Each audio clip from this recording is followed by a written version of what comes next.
In the darkness of the night, a priest was performing a ritual. The person conducting the ritual had already worn a mask on his face, and his assistant had headphones on, trying to sense the changes in the surrounding energy. As soon as the prayer began, everyone's heartbeat in the room sped up. Suddenly, the lights in the room started flickering, and a piercing scream echoed. Everyone was left stunned. The very next moment, an invisible force grabbed the boy, and he started thrashing uncontrollably. The table in the room fell with a loud thud. The boy's father was also thrown away by some unknown force. It felt like the influence of this demon was far beyond their imagination. But how did all of this begin? The roots of this horror lie when this family moved into their new home.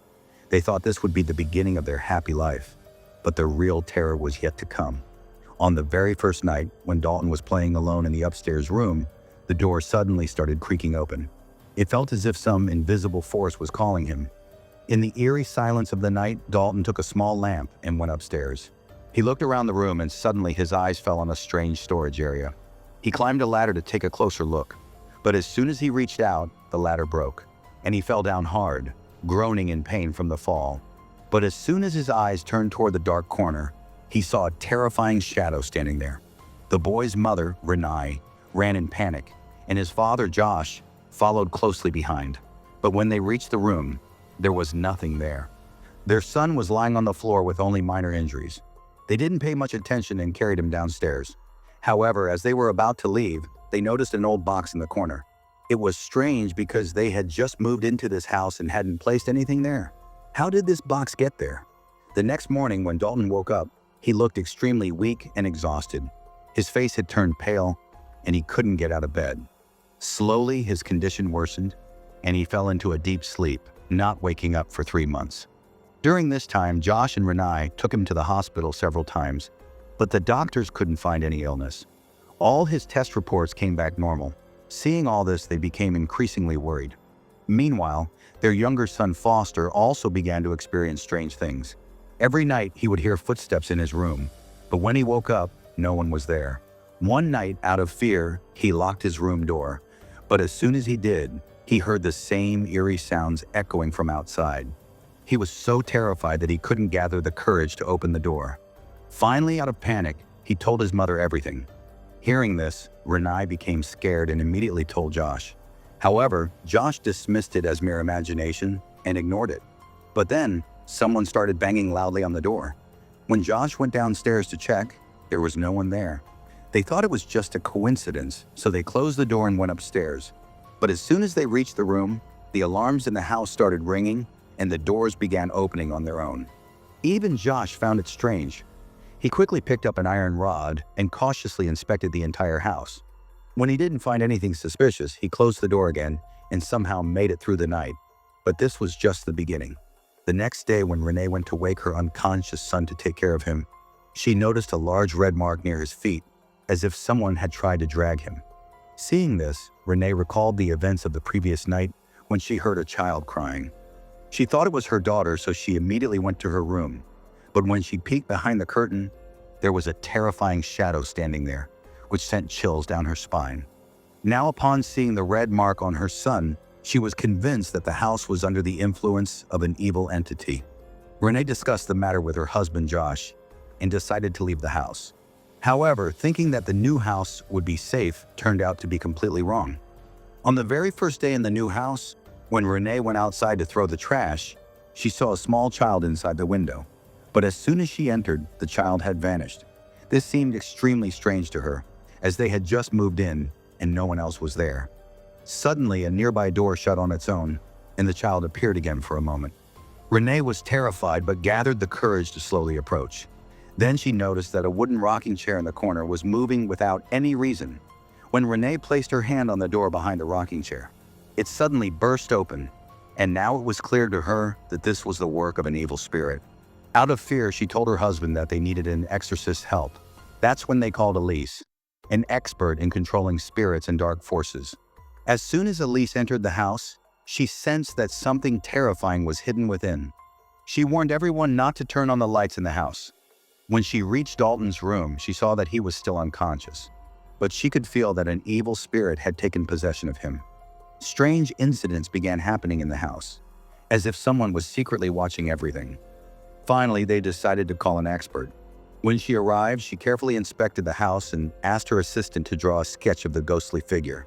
When Renai saw the drawing, her face turned pale. It was the same terrifying shadow she had seen before. But the question was, how did it reach their new house?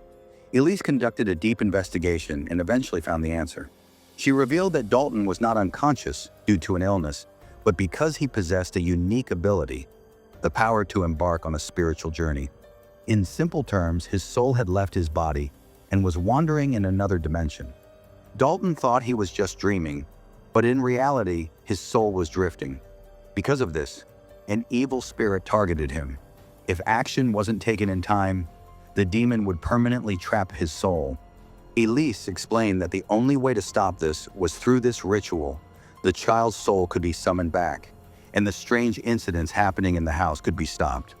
The ritual began soon, and as the chants were recited, strong winds started blowing inside the house. Lightning struck, and the atmosphere became eerie.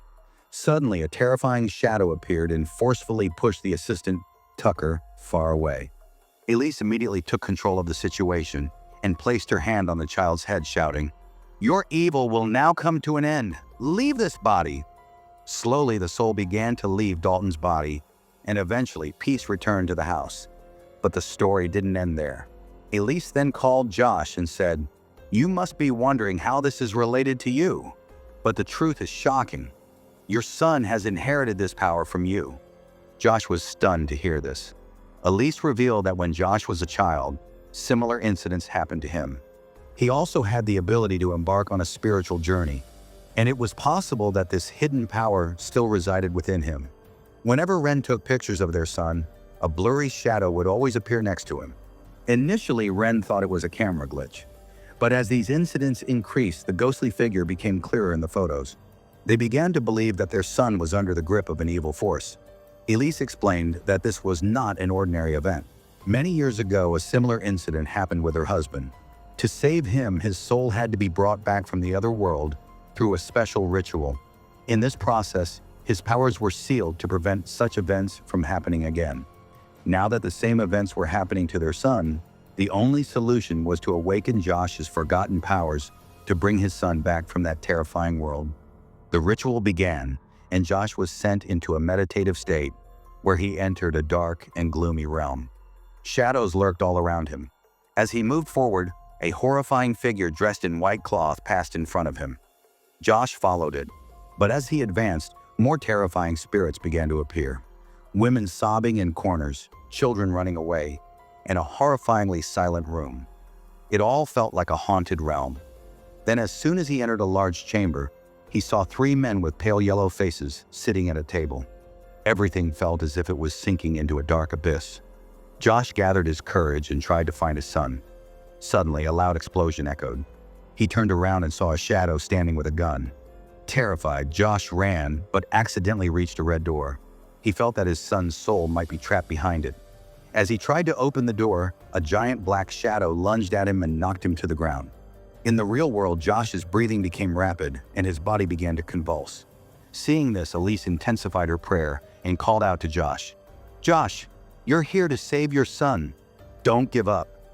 Hearing her voice gave Josh strength. He pushed the shadow with all his might and advanced toward the door. Inside was a narrow, dark alley. He ran swiftly and found his son chained in a corner. As he unlocked the chains, fear was evident on Dalton's face. He frantically tried to signal something to Josh. When Josh turned around, his eyes widened in horror. A terrifying demon with red eyes suddenly appeared in front of Josh and slammed him to the ground. Before Josh could recover, the ghostly entity lunged at him again and threw him against the wall. The impact was felt in the real world as well. The entire house began to shake. Cracks appeared on the walls, and the floor trembled. Josh realized he couldn't defeat the demon. He quickly picked up his son and started running. However, the path was filled with darkness, eerie shadows lurking from all sides, and distant sounds of sobbing. As they moved forward, Josh felt that the shadow was determined not to let them return. In the real world, Josh's wife Renai started calling out to him loudly in distress, causing a faint light to spread around them. This light began showing the way, helping Josh and his son find their way back. As the vibrations in the house lessened, Elise sensed that Josh was about to return. But just then, a strange sound echoed through the room. The closet doors suddenly opened on their own, and a terrifying shadow peeked from the corner of the kitchen. They didn't have much time. Renai quickly shone the light on Josh's body to prevent any spirit from entering this world through him. Then she went closer and called out to him loudly. As Josh opened the door of the house with his son, his eyes fell on the mirror. The same ghostly face that had haunted him before appeared again. But this time, instead of being scared, Josh pushed it back with all his strength and finally returned to the real world. His son had also regained consciousness. It seemed like everything was going to be fine now. However, this terrifying story wasn't over yet. As Elise was about to leave the house, she looked at Josh carefully and felt something strange. She quickly took out her camera and clicked a picture of Josh. The moment the camera's flash lit up, Josh suddenly became furious. His eyes turned red, and he grabbed Elise by the neck. Within moments, her body turned completely cold. When Renai entered the room, she saw Elise lying dead, and Josh was nowhere to be found. She searched the entire house, but only found one thing: Elise's camera. With trembling hands, she looked at the camera screen, and what she saw made her scream in terror. What was in that camera? Had Josh fully returned, or had something else taken over his body? Who will uncover the truth behind this mystery? Let me know in the comments section. Also subscribe to this YouTube channel for more horror stories like this.